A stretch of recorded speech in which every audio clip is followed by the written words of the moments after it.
everyone, my name is Austin, and today I just completed Blue Archive's hardest challenge for beginners. Now, to set some context, right, about a month ago, I reviewed Blue Archive, and about a month and a half ago, right, so, 2 weeks before my review, I started Blue Archive, right, I started my Blue Archive journey, and I was playing the game, having some fun. I eventually did 2 reviews on it, with my latest review being a week ago. That was covering more of like gacha and like gameplay, all that good stuff. While the first review covering story, this and that. And one thing that I, mentioned in both of my reviews was there was this one ass obstacle that I could just not get past in the darn game. And now I'm able to do it. Now I got past it. And I just want to share that experience, and I want to share to you how I, cleared this one stupid stage that has been blue balling me for for about like a month and a half now, and possibly going to be even 2 months, right? Like this one challenge stage I finally be able to clear, and I just want to share it. So this is what I'm talking about, fellas. So we go over here. This is the, what is it? This is Volume 3, Chapter 3, Episode 24. This is the challenge where it is just insane. It is absolutely insane. Here, let me turn on the music, by the way. Okay. Alright, well, whatever. This is the challenge where you have to bring your own units. You have to bring your own units to the fight, and it is so ridiculously, out of left field that, it is actually the biggest blue ball moment. And what do I mean by this, right? What do I mean by this? Well, when you're playing through the story, right? You're playing through the volumes. Blue Archive has 4 volumes and 1 final volume. I'm on volume 3, chapter 3 of 24, all that, right? And, they give you characters, characters that are relevant to the story, that are properly leveled to complete the story, right? So basically, imagine Genshin trial characters, but in a story quest, right?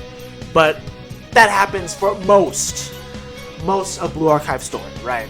Instead of one story quest in Genshin, this is most of Blue Archive story, they give you, they give you trial characters to use. Now, that being said, the entire game isn't just trial characters. Of course, there's many different game modes, many different, places where you can use your own characters that you've, built, trained, all that. But, yeah, for the story specifically, you're using, characters that are basically trial characters, if you will. But this is the one stage where you have to, right? This is the one stage where you have to use your own characters. And I was progressing through the story, right? I was progressing through the story, and I was really enjoying it. I was super duper enjoying it. And then I got stuck here. I got stuck here, right? I got stuck on this one stage. And I was rank 10 or something, or rank 15. And this is the minimum requirement. This is the minimum requirement, basically. I think it's 37 or up, at least, right? You have to be level 37 or higher in order to clear the stage. I was able to clear it with level 38 characters. And if you don't know, your max level, right? The character's max level is based off of your account level. So yeah, if I'm rank 15, then the character's max level will be 15, right? That's the level cap, if you will. And yeah, this is the level cap you have to be, rank 38. And you finish the story at because the story's good, right? So you're just binging it. You're binging it, and you're only rank 10 or rank 15. You're oh no. So I've done so much grinding over the past month and a half, and I finally was able to clear it. So this is the team comp I was running. Tomosuke, Yuka, Shun, Small, Chise, Fuka, and Serena. So I'd say it's recommended you use 2 tanks, if you will. Suboski is everyone's favorite for a reason, because she's really bulky, and she's got a great taunt feature, although it's not necessarily really helpful in this one particular stage because of a reason I'll show you later. Yuka, because, you know, everyone's favorite tank, 2-star tank. Very nice, very strong, and everyone has access to. Shun Small, I think you can bring any explosive DPS in here, but I chose Shun Small because she's gonna pack a punch, right? She's a sniper, she's gonna pack a punch. She says for the mob control, that's gonna be everywhere. She's like necessary to like even set this up to begin with. Fuka and Serena, I use those two for character movement, character placements. I'm not going to explain to you how the game works necessarily in order for you to like understand this. If you want to understand how the game works, you know, what these like typings and like, you know, how the gameplay is supposed to work, check out my review 2 of this game. But otherwise, you know, yeah, here's how I did it. Now, keep this in mind, there's going to be a lot of RNG involved. So this is not going to be a perfect representation, yeah? This ain't going to be a perfect representation. This is not going to be a perfect representation. So ideally, you do want to clear this out. My winning strategy was just to move my characters in one direction, so that way, you know, that way they're not being attacked by 2 fronts, yeah? They're not being attacked by 2 fronts. No. Just yeah. And also trying to heal my characters as well, right? I'm trying to heal my characters as well. So come on. I'll clean this up like this, yeah. And then I move my character with Fuka and Serena. Yeah. Just move my character like that.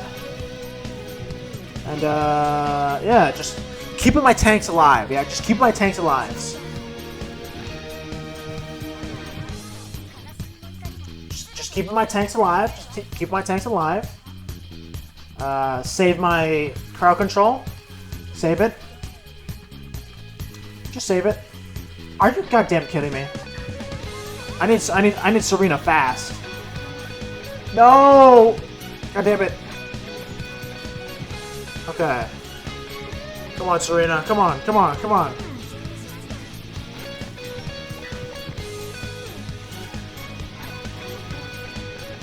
See, ideally, you would want these mob characters to be a little lower, and, you know, you would want them to be a little bit lower. Yeah.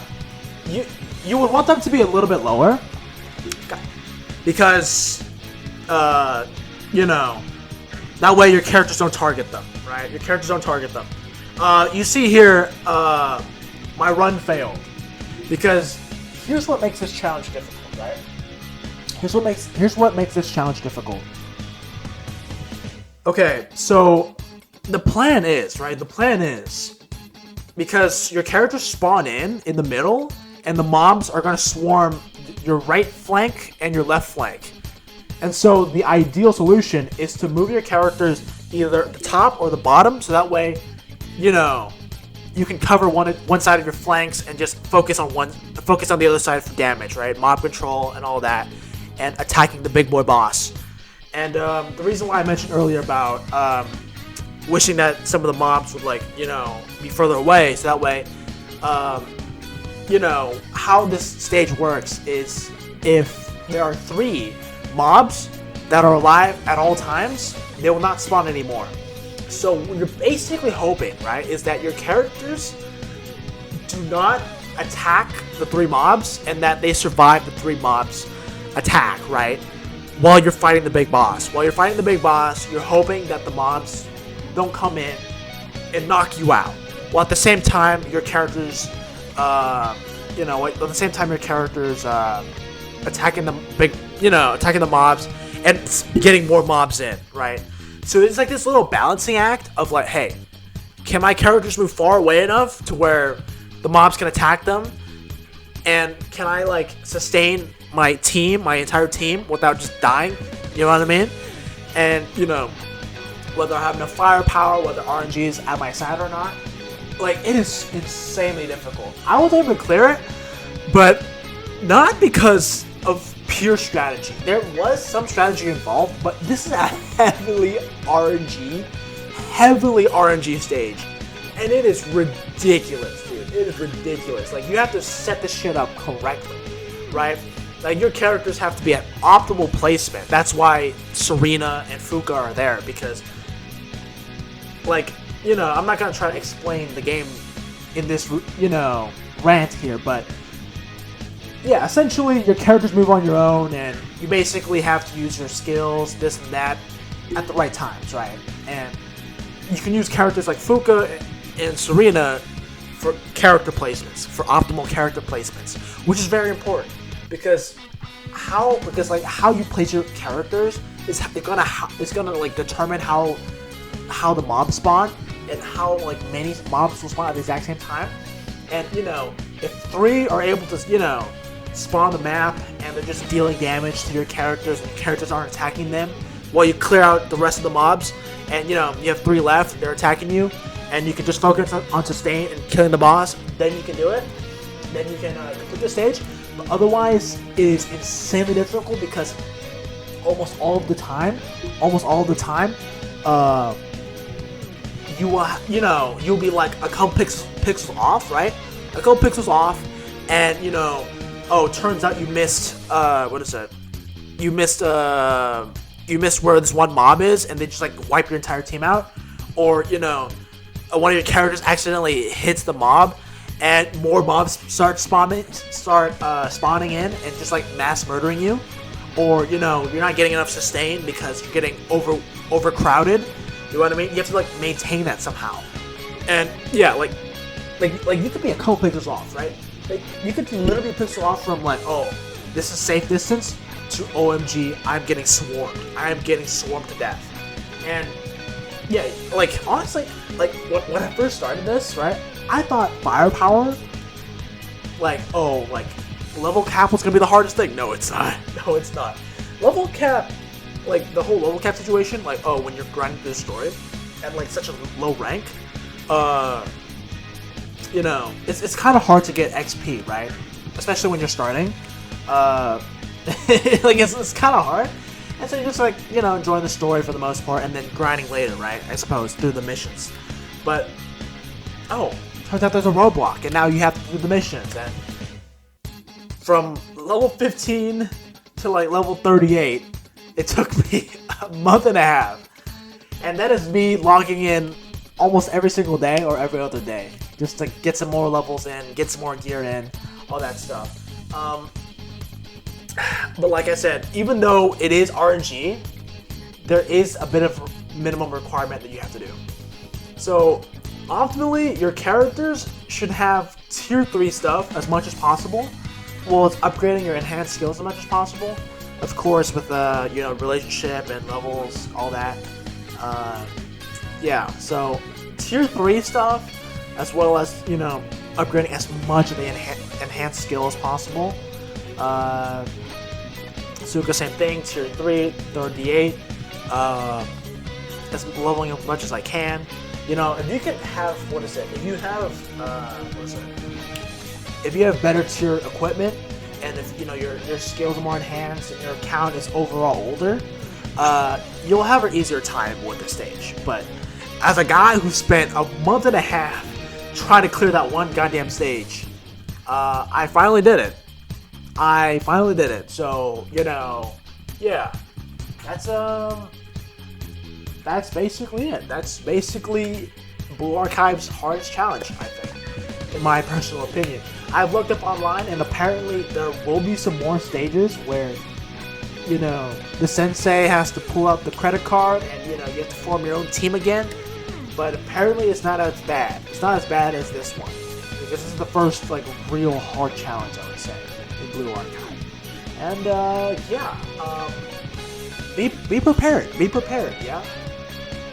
Blue Archive is a great story, great characters, and overall, it's a great gacha game. But if you want to get invested in this world, be prepared for this one goddamn obstacle. Because, oh my god, you're going to have to put in so much time. That's about it. See ya. Bye.